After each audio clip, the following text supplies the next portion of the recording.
Ne bercez jamais un bébé comme ceci, même si vous êtes au bout de vos nerfs.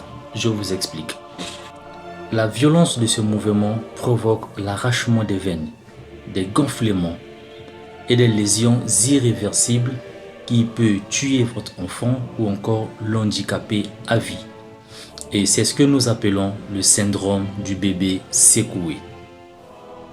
Vous allez comprendre que le syndrome du bébé secoué est donc une forme de traumatisme crânien qui affecte généralement les enfants de moins de 6 mois.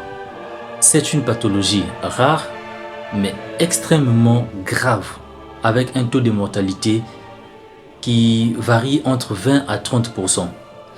Et généralement, les enfants qui s'en sortent vivants ont des séquelles neurologiques.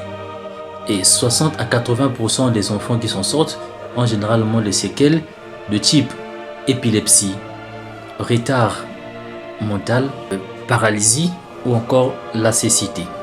Les pleurs intenses du bébé épuisent vraiment les parents, surtout les mamans.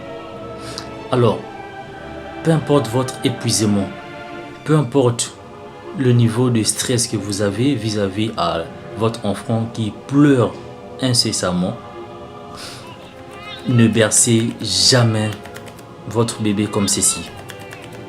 Pour cela, je vous conseille 3 choses. La première des choses, c'est de laisser le bébé dans son berceau sur le dos.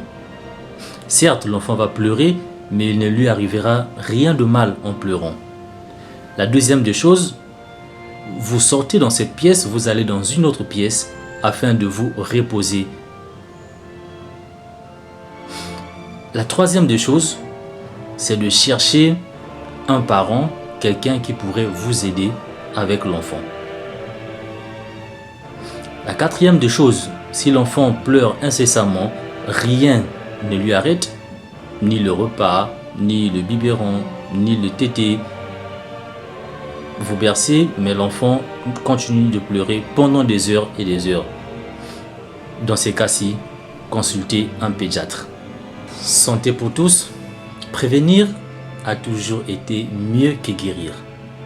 En passant, si vous aimeriez savoir pourquoi est-ce que les bébés pleurent autant, écrivez dans les commentaires pourquoi et je vous expliquerai.